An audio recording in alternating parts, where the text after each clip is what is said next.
Demora um tiquinho. Eu tenho que falar. Renovar a página, né? Aí ele reconhece o StreamYard e ele aparece que eu estou ao vivo. Assim, uma coisa que meio recente na minha vida dominar esse negócio aqui. Se ele não fosse muito fácil. Eu estou usando o Zoom, né? Sim, o Zoom. Eu só não consigo fazer a transmissão para o público em geral. Aí não dá, né? Realmente isso. Bom, então agora eu vou entrar em público. 3, 2, 1. Foi. Boa tarde, gente, tudo bem? Hoje, 15 de maio, então, como anunciado, estamos aí com o professor Lucas Robato, da Federal da Bahia, e também nosso representante coordenador do mestrado profissional na CAPES, e que é um prazer, Lucas, receber você aqui. Tem sido realmente uma honra para mim, esses colegas, amigos, parceiros de tanto tempo coincidirem de, nesse momento, estarmos em funções em que a gente pode, né, proporcionar ao nossos colegas, estudantes do país todo e até quem está no exterior, de compartilhar um pouco conosco, né, as dúvidas, as inquietações sobre a pesquisa em performance musical. É meu compromisso aqui desde 21 de março, todo dia dar uma gotinha aí de contribuição nesse momento de quarentena, para ver se o pessoal fica em casa. Né? Usa o que já fica em casa, usa o que fica em casa. Mas, enfim, é um grande prazer. Lucas, além de estar neste momento nessa função tão importante para a área, lá na CAPES, dispensa comentários, um maravilhoso solista, flautista, professor, pesquisador. Então, sem mais, Lucas, tá com você os próximos 30 minutos, a gente vai conversar com você. Sônia, muito obrigado. Boa tarde a todas e a todos. Eu que me sinto honrado de poder contribuir um pouco com essa iniciativa maravilhosa, importantíssima mesmo. A gente tem que aproveitar esse tempo. É bom a gente pensar assim, é um tempo que nos foi dado, vamos fazer o melhor possível dele. E fico muito feliz em poder estar compartilhando algumas informações sobre esse novo modelo, né?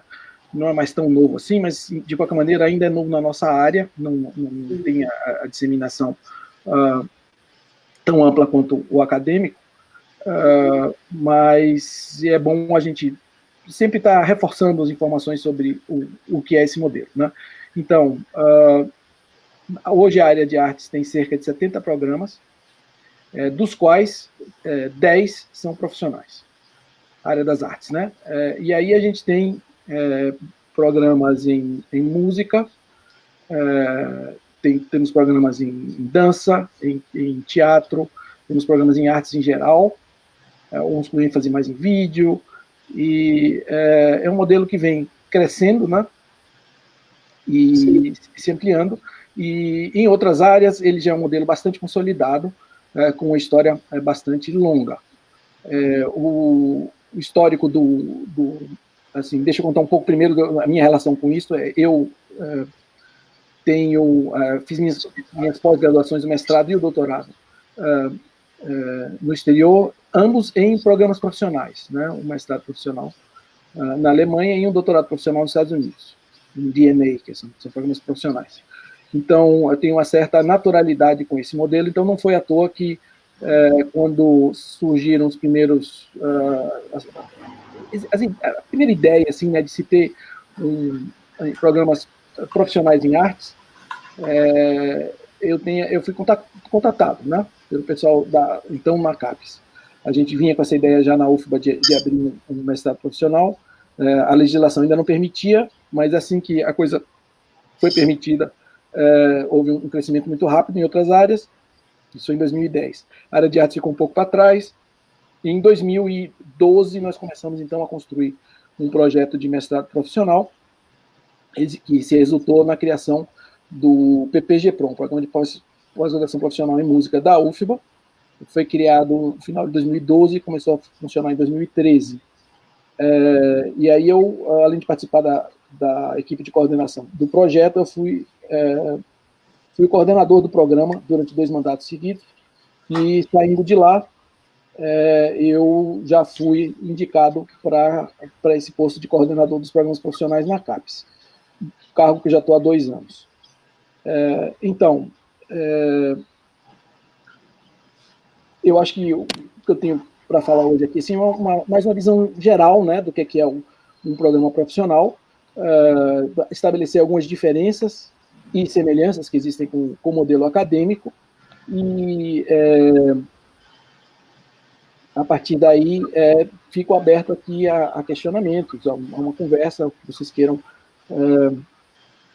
tirar de dúvidas no que eu puder auxiliar. Bom, a primeira grande semelhança assim, que existe entre os programas, entre os modelos profissional e acadêmico, é que ambos são stricto sensu. Ou seja, eles são, perante a legislação, eles têm valor igual. Não há uma diferenciação legal entre um modelo acadêmico e um modelo profissional. As diferenciações elas vão ocorrer em alguns níveis, né? No primeiro nível, no nível da avaliação da CAPES. A CAPES avalia os programas profissionais através de indivíduos que estão envolvidos com o modelo.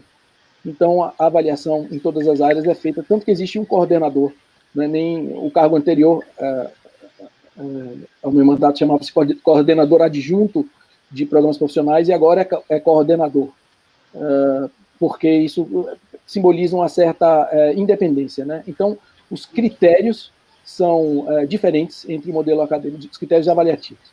E toda a equipe de consultores e avaliadores que são convocados, tanto no exame da criação de novos programas, quanto para avaliação de conceitos da CAPES, né, são pessoas que estejam envolvidas com esse modelo.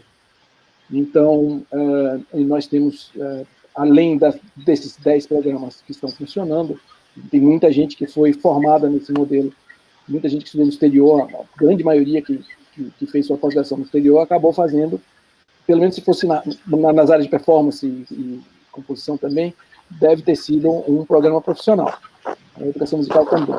Então, não faltam pessoas que tiveram vivência com esse modelo. Bom, essa é a primeira diferença. A segunda diferença, muito marcante também, é o fato da CAPES não conceder bolsas para programas profissionais. As bolsas só são concedidas para programas acadêmicos.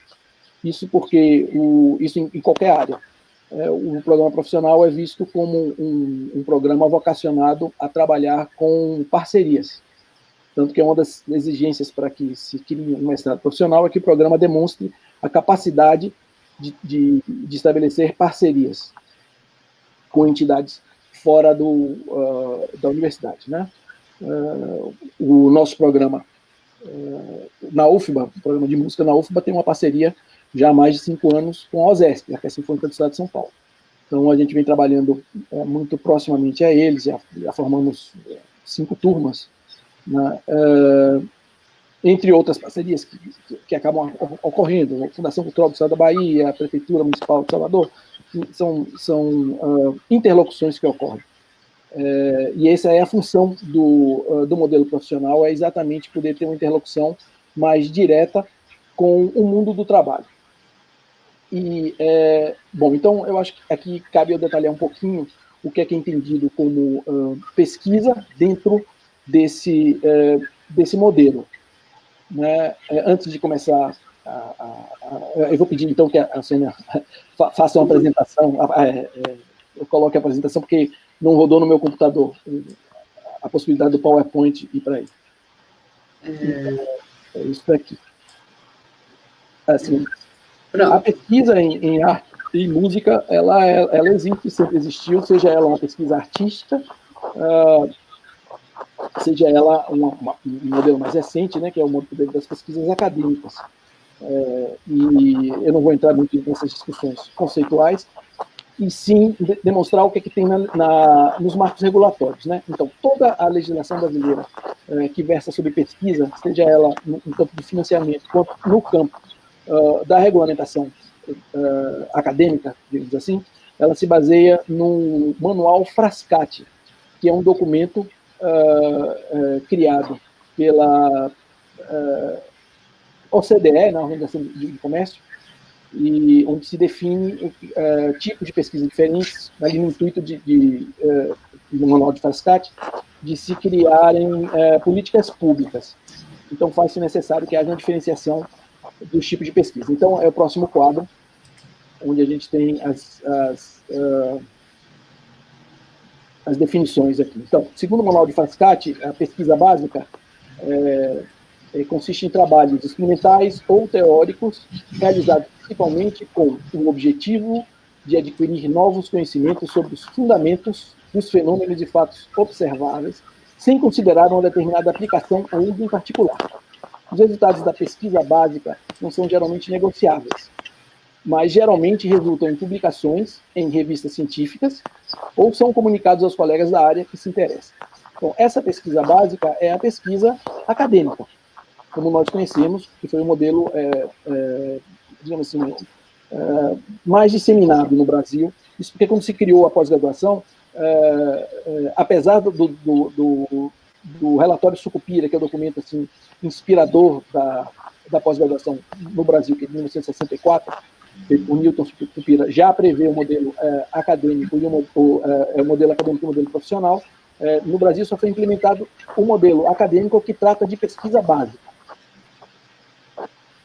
Então, o que se espera dentro do modelo acadêmico é esse tipo de pesquisa aqui, que eu li agora, né? Pesquisa básica. Nos programas profissionais, o que se espera é uma pesquisa aplicada. Então, a pesquisa aplicada consiste igualmente em trabalhos originais empreendidos com a finalidade de adquirir conhecimentos novos. No entanto, ela é dirigida principalmente a um objetivo ou um determinado propósito prático. A pesquisa aplicada é realizada para determinar as possíveis utilizações dos resultados da pesquisa básica. Trata-se de considerar os conhecimentos existentes e aprofundá-los com a finalidade de resolver problemas específicos. Então, traça aqui uma relação entre os dois tipos de pesquisa, né? Então, a gente pode perceber que a pesquisa aplicada ela não abre mão da pesquisa básica. Ela vai ser, digamos assim, mais quem faz pesquisa básica tem que ser, quem faz pesquisa aplicada tem que ser um consumidor de pesquisa básica, tem que conhecer tudo aquilo que vem sendo produzido no tema da pesquisa aplicada da pessoa, né? Então, esse é um dos grandes desafios dos programas profissionais, é que terem em sua estrutura curricular os espaços dedicados ao conhecimento e a correlação que pode ser feita entre uma pesquisa aplicada, onde é que a pesquisa básica pode contribuir. E eu gostaria de destacar bastante aqui, no caso da pesquisa aplicada, é o fato de você ter um propósito prático, né? Então, é muito importante que assim, a existência desse propósito prático, que, segundo os nossos marcos regulatórios, ele se reflete na confecção de um produto. Então, na verdade, toda pesquisa, seja ela acadêmica ou profissional, vai resultar em produtos. A diferença é que os produtos da pesquisa básica do modelo acadêmico são produtos bibliográficos. É aí onde se vai se basear, aqui falando do ponto de vista da avaliação, né, no que a CAPES vai olhar. Então, os programas acadêmicos que fazem pesquisa básica, o seu principal produto, aquele que conta mais, são os produtos de comunicação, de resultados de pesquisa, ou seja, são produtos acadêmicos. Artigos, capítulos de livros, basicamente isso. Na pesquisa aplicada, o que a gente tem são produtos que podem ser aplicados. A documentação, o marco regulatório dos mestrados profissionais para todas as áreas apresentam a lista de, se não me engano, eram 30 e tantos produtos, e ainda diz assim, sem prejuízo de outros produtos que possam, porventura, surgir. Então, são desde de produtos artísticos, a produtos didáticos, relatórios de processo, intervenções práticas. Existe uma infinidade de possibilidades de produtos resultantes da pesquisa aplicada. Então, aqui está uma diferença entre esses dois modelos, né, o tipo de pesquisa feita. E agora eu também tenho tem alguns quadros aqui que vão mostrar, acho que no próximo, vou mostrar como é que isso é colocado em prática, né, dentro do modelo que nós seguimos aqui no Brasil. Então, a gente tem um curso, isso aqui eu vou explicar o que seria um curso acadêmico, né? É um curso que é voltado para a formação de perfil profissional único. Isso aqui parece que é um ponto meio polêmico, às vezes, mas ele não é, não. Se vocês forem ler a legislação, o modelo acadêmico é voltado para a formação do pesquisador acadêmico. Essa é a função principal. Outros perfis que possam advir dentro do modelo acadêmico, eles diriam que seriam perfis correlatos, mas o principal objetivo do modelo acadêmico é a formação do pesquisador acadêmico. Daí vem o nome, né? Modelo acadêmico, pesquisador acadêmico. Bom, seguindo, então, isso no plano do indivíduo vai acontecer o seguinte, dentro de um curso desse modelo, né? Esse indivíduo, através de uma série de procedimentos, vai acabar escrevendo uma dissertação ou tese, que é o produto final, esperado dentro desse modelo. Nesse caminho, vão acontecer experimentos, vão surgir dados inéditos, vão eventualmente surgir produtos e vão acontecer as comunicações de resultados parciais, ou seja, são os artigos e comunicações que a pessoa pode publicar antes de escrever a sua dissertação ou tese. Então, todos esses quadros aqui do nível mais superior é o que a gente chama de construção de conhecimento, né? E aí vem a instância avaliadora, que é a CAPES. Quando a CAPES lança um olhar sobre esse processo, a CAPES, a avaliação, ela vai se fixar no canto, pode ir mais adiante um pouco, aqui, na dissertação ou tese e nas comunicações de resultados parciais. Os experimentos, dados inéditos e os eventuais produtos, eles não têm uma relevância de peso na hora da avaliação da eficácia, digamos, de um programa acadêmico, né? Então, basicamente, é a produção bibliográfica que vai contar como construção de conhecimento para a CAPES. Não é que os programas tenham que deixar de demonstrar que existem produtos ou outras coisas geradas durante esses procedimentos de construção desse conhecimento, mas isso todos são dados que são auxiliares, eles têm que estar necessariamente relacionados à produção bibliográfica. Tem que haver uma relação muito direta de um produto com a produção bibliográfica, por exemplo. Então, no caso das artes, pode vir o próximo quadro isso. Então, nós temos, no caso das artes, a produção artística. Pode voltar uma, que ele já está nos profissionais. Foi demais? Foi. Para voltar lá, porque ali tem mais uma coisinha, que é produção artística. Então, a produção artística, ela conta nos programas acadêmicos, sim, desde que ela tenha uma relação direta, e aí pode clicar, né, que não vinha setinhas, onde fique demonstrado que essa produção artística faz parte dos procedimentos de construção desse conhecimento que vai ser transmitido através da produção bibliográfica. Ou seja, a produção artística dentro do modelo acadêmico, ela não subsiste por si própria. Ela precisa estar vinculada a um processo de pesquisa, o que a gente chama de pesquisa básica, de um resultado daquilo num âmbito mais teorizante, digamos assim. Já no modelo acadêmico, aí a gente tem um modelo profissional, que é o próximo quadro. A gente também tem um curso que vai tratar, assim, cursos que cuidam do perfil tradicional são normalmente chamados de cursos de aperfeiçoamento, são os cursos de lato sensu. Os cursos de estrito sensu deveriam tratar da formação de perfis inovadores, e aí, na legislação, isso vai ser chamado de formação. Então, o lato sensu ele vai se cuidar de formação e não de aperfeiçoamento. Então, ele tem que demonstrar que faz a formação. E a relação do perfil tradicional com dentro dessa formação é que ele pode partir do perfil tradicional e acrescentar, digamos assim, habilidades e capacidades que possam fazer desse perfil tradicional um perfil inovador. Então, o primeiro foco é esse, né, da questão da formação. Então, isso se reflete no indivíduo que pode seguir, vai, através de uma série de procedimentos, construir ou desenvolver um produto. Então, aqui é a construção do conhecimento que está nessa relação. E a CAPES vai dar uma olhada em quê? Pode seguir. Vai ser no indivíduo? Vai ser no produto?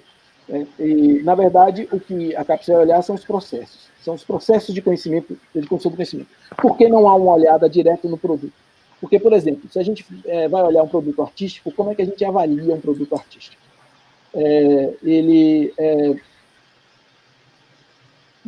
A avaliação é sempre comparativa, né? Então, como é que você pode dizer que um produto artístico é melhor do que outro? A partir de que critérios? Se um produto artístico é o desenvolvimento de um processo de interação com bandas no interior do Maranhão, e que aquilo tem um envolvimento da comunidade toda, com um produto artístico que pode ser o processo de construção da estreia de um concerto contemporâneo com a USESP, por exemplo. Como é que a gente vai comparar esses dois produtos? Não é desejável que haja essa comparação, porque elas são coisas diferentes. Então, o importante, a existência do produto é fundamental, é uma necessidade, o curso se baseia na construção do produto, mas a avaliação é feita através do que, digamos assim, do que é possível de se fixar do processo, ou seja, são os relatórios e o memorial. Não é que existe uma obrigatoriedade de haver um memorial. Né? No nosso programa, na UFBA, a gente tem memorial, e a maior parte dos programas profissionais, ou quase todos, eu diria, se não todos, tem um componente de memorial. Então, pode seguir. Então, são essas, a construção de conhecimento é vista através, é avaliada através dos processos que resultaram na construção do produto, né? E isso a gente vai olhar, então, os relatórios e o memorial. Bom, podemos seguir. Então, revendo alguns conceitos mais simples, né? A pesquisa básica, que é o nome, digamos assim, oficial, é o que a gente chama normalmente aqui no Brasil de pesquisa acadêmica, e a pesquisa aplicada é aquilo que a gente chama de pesquisa profissional. E a pesquisa acadêmica ela é voltada para a resolução de problemas modelo. O que significa isso?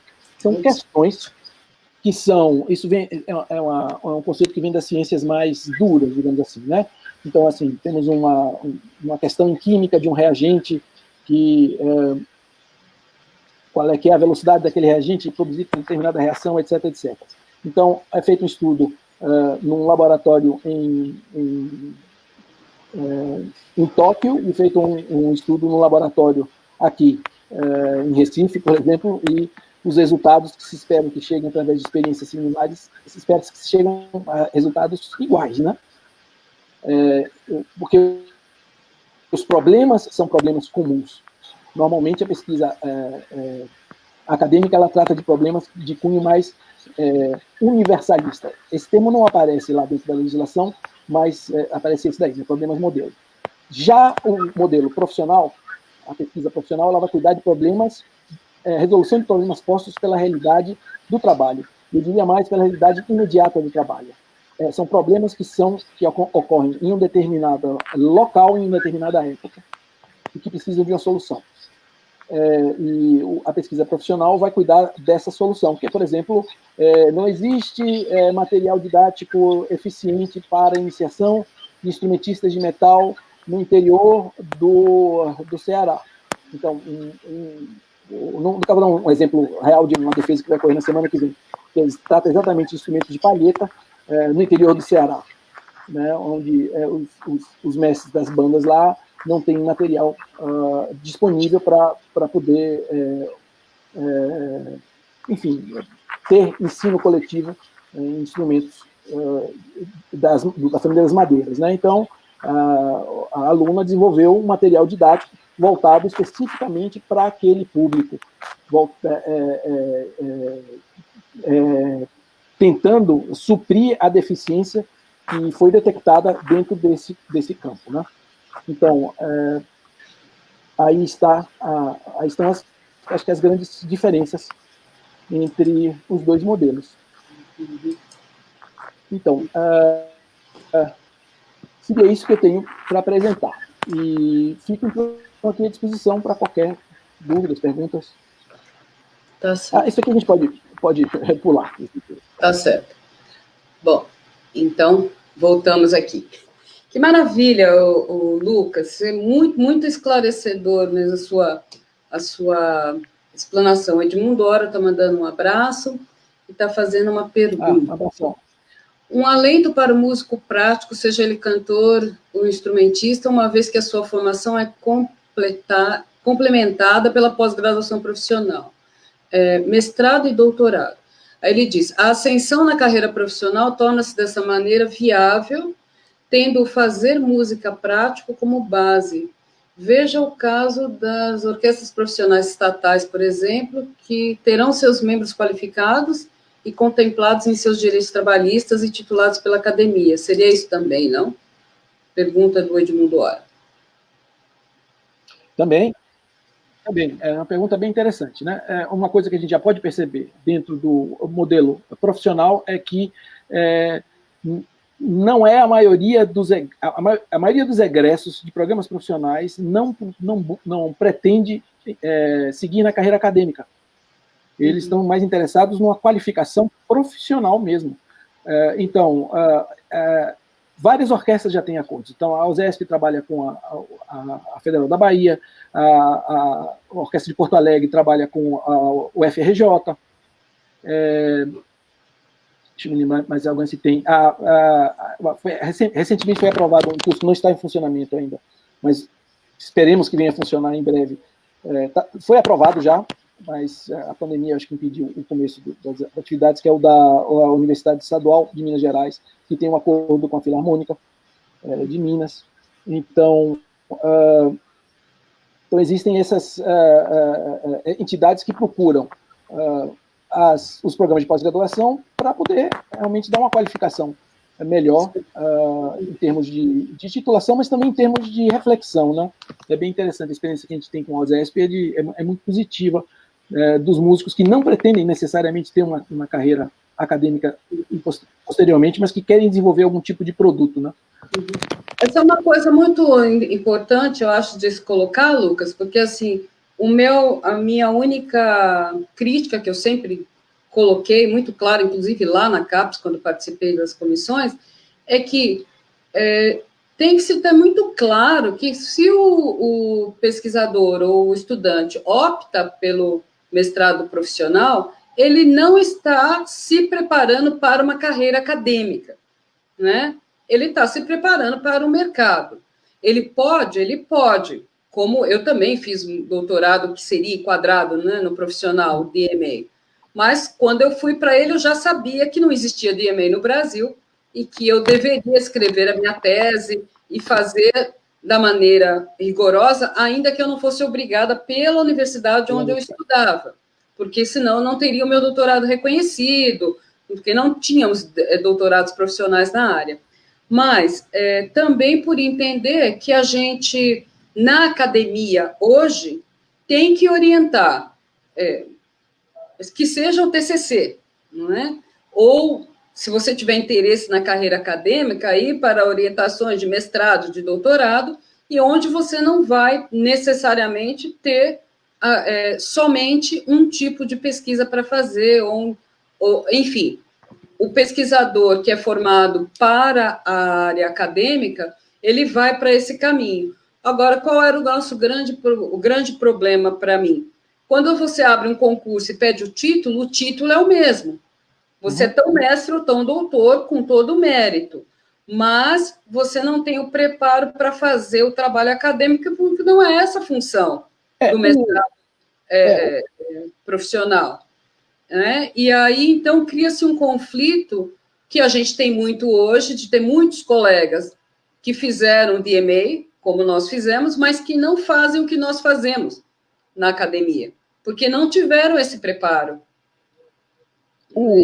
Essa é uma questão que tem sido bastante viva, digamos assim, nas últimas discussões na CAPES. Não tanto na área de artes, isso não chegou tão forte lá, mas é exatamente a questão de qual perfil mesmo nós estamos formando no modelo acadêmico, né? Sim. E é o perfil do pesquisador, isso é um consenso. E agora, o que não há agora, assim, que tem cada vez mais tem sido colocado em xeque é exatamente a correlação entre a capacidade didática e a capacidade de pesquisa. Uhum. E tem movimento já, né? Ainda não na nossa área, mas um exemplo temos na nossa área, assim, que é o modelo dos PROF, né? É o Programa de Qualificação Docente que a CAPES criou. Então, tem o Prof. Química, Prof. História e o Prof. Artes. Tem Prof. Mate, são programas induzidos pela CAPES, feitos por uma rede de universidades no país inteiro, abrangendo todo o território, para a formação de docentes no ensino básico e fundamental. E o modelo que foi escolhido foi exatamente o modelo profissional, para a formação docente. Eles não estão formando pesquisadores acadêmicos, mas estão formando professores. Então, existe uma corrente que, dentro da CAPES, que prega que isso também deveria ser o equivalente, ou seja, ser possível, não deveria ser isso, mas deve ser possível também dentro do ensino superior. Então, nesse sentido é que existem os doutorados profissionais, né? Na nossa área ainda não existe, mas nós temos já, em outras áreas, esse modelo bastante disseminado, e que voltado para o mercado, sim, mas também para essa questão do ensino em nível superior. Isso é algo que talvez essa seja a nossa saída, né, Lucas? Porque não existe legislação para a formação de professor em ensino superior. Né? Toda a legislação da educação é para formação de ensino fundamental e médio. Agora, eu sempre acho que o problema nosso na academia, quando se contrata um professor, é deixar muito claro no perfil, né? Agora a gente precisa estar atento a isso. Você pode abrir um edital e querer um professor doutor em profissional. Isso. Ou mestre profissional, que é aquele perfil que você precisa. E não simplesmente deixar título de mestre ou título de doutor. Isso é um dos grandes, digamos, desejos institucionais da CAPES, que os programas tenham mais claramente definidos seus perfis. Isso é exatamente para forçar que as instituições tenham seus perfis. Né? Então, eu posso dar o testemunho aqui na UFBA, né? Nós temos os dois modelos de programa, o programa acadêmico e o programa profissional. E nos concursos a gente vê exatamente isso, né? Qual é que a gente está com que necessidade agora? É mais para o profissional, é mais para o acadêmico? E aí o concurso, ele é construído, as exigências são exatamente mais voltadas para o acadêmico e o profissional. Se a pessoa tem um diploma, assim, normalmente,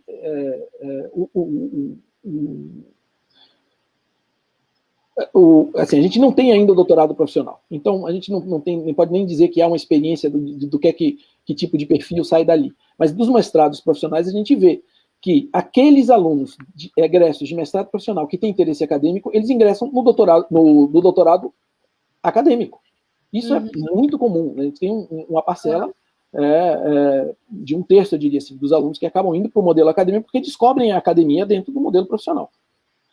Então, eu acho assim, essa diferenciação, ela ainda um pouco, talvez, aguda agora, exatamente porque é por causa da novidade, mas a tendência, eu acho que vai ser um convívio muito mais simples, eu diria. Um equilíbrio natural, né, que vai acontecer. E essa sua fala é incrível porque esclarece muito e me deixa até muito mais tranquila com relação ao que... Porque o que a gente viu muito no começo, até uns 5 anos atrás, 6 anos atrás, eram os candidatos a mestrado acharem que era mais fácil fazer o profissional, né? Eu não tenho que pesquisar, eu vou para o profissional porque eu não quero fazer dissertação, achando que era mais fácil. Não é mais fácil, é outro perfil. É outra coisa. É outra coisa. Você tem que trabalhar muito no profissional. Muito, claro. Muito. Eu vou passar aqui a última pergunta, porque a gente está estourando no tempo. A Eliana Sulpício, percussionista lá da USP Ribeirão, está dizendo que tem se visto produção voltada ao meio profissional também no mestrado acadêmico, né? Sim, não é proibido fazer esse tipo de pesquisa no acadêmico. Exatamente. Ainda mais porque a gente não teve, no início da pós-graduação no país, em nenhuma área, a gente não teve modelo profissional. Então, os programas acadêmicos tinham que dar conta em tudo. Isso na área das ciências mais voltadas para a tecnologia, vai para genética, engenharias, etc., que é um domínio assim, muito forte dos profissionais, não existia isso. Então, esses programas que tinham que dar conta disso, da relação com a indústria, por exemplo, viraram programas que a gente chama de programas híbridos. Né? Eles são programas acadêmicos porque eles foram criados enquanto programas acadêmicos, tiveram que se adaptar ao modelo acadêmico, mas tem como sua identidade muito forte esse lado profissional, né? Esse braço profissional. A criação do modelo vem no sentido de poder aliviar isso daí. Eu posso dar o exemplo nosso na UFBA, de duas escolas diferentes, tanto a escola de música quanto a escola de dança, passaram por processos muito similares, né? As duas escolas com pós-graduações acadêmicas e com um perfil híbrido, muito fortemente híbrido, onde boa parte da pesquisa que era feita nesses programas acadêmicos era voltada para o mundo profissional, né, digamos assim, e começaram a baixar de conceitos os programas, porque a produção discente e docente era muito voltada para o profissional. Aí, essas escolas criam seus programas profissionais que convivem com os programas acadêmicos. O que aconteceu na área de música e na área de dança também foi que, imediatamente, na próxima avaliação, tanto os programas acadêmicos subiram de nota, quanto os profissionais subiram de nota. Porque houve uma divisão mais clara de que perfil a cada docente tem seu perfil. Se adapta mais a esse programa ou aquele programa. Sim. Então, isso faz com que a coisa seja muito natural. A dificuldade maior é quando você não tem os dois modelos dentro da mesma instituição. Então, é preciso que haja um certo acordo dentro da instituição, né, para que, assim, qual é a direção que nós vamos. Mas, de qualquer maneira, o modelo híbrido ele é sempre um pouquinho mais pesado, porque você tem que dar conta das duas coisas, né? Você tem que ter tanto a produção acadêmica quanto a produção técnica e artística toda.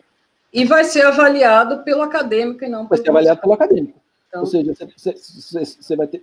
Mas, como você disse que é importante para a sua produção ter aquilo outro, ter a produção técnica e a produção artística, você vai ser avaliado também por aquilo. Então, é muito mais pesado. Os programas acadêmicos, eles têm uma avaliação muito mais rígida, né? Lucas, estou super feliz com a sua exposição, já sei que tem um monte de gente lamentando, por que vai acabar? Porque não adianta, gente, vai ter que voltar de novo, né? A quarentena vai ficar aí para sempre, pelo jeito. As reuniões presenciais em Brasília acabaram da CAPES, que era algo que consome muito a gente. Então, né? Estou aqui, estou à disposição. Então, joia. Então, a gente marca uma outra data para continuar, porque eu acho que com certeza tem mais dúvidas. Eu faço questão de deixar em torno de 30 minutos essa conversa, porque ela é diária. Né? Então, para que as pessoas voltem todo dia e que a gente eu tenha gás também, né, para fazer isso todo dia até o final da quarentena, como eu prometi. Então, vamos fazer força para que você mantenha esse gás, por favor. É importante para nós. Quando dá assim, meia hora antes, eu vou tomar um banho e dou uma repaginada, assim, porque senão eu ia ficar de pijama o dia inteiro, né? Então eu dou um jeito aqui. Agora eu só aviso aos navegantes, acabaram os colares, viu? A partir de agora é tudo repetição. Senão eu vou ter que quebrar a quarentena e sair arrebentando uma loja para comprar colar. Não faça isso. Então, a partir de agora, estou repetida. Já estamos há mais de, acho que 50 dias, não, beirando 60 dias de lives consecutivas. Meus colares acabaram. Maravilha. Bom, Sônia, conte comigo, estou aqui à disposição. É só a gente combinar o dia que venho aqui com maior satisfação mesmo. Ai, que coisa boa. Depois, se você puder, a hora que você tiver um tempinho, entra lá no Facebook e você vê os comentários das pessoas. Tá? Vai ficar lá, fica gravado, fica lá para todo sempre. Tá bom, ótimo. Bom? Gente, muitíssimo obrigada pela presença de vocês aí, todo dia, firmes e fortes, né? Álcool em gel, fique em casa, muita paciência, e álcool em gel e fique em casa. É isso, tá? Obrigada e até amanhã. Beijo. Tchau, tchau. Tchau. Agora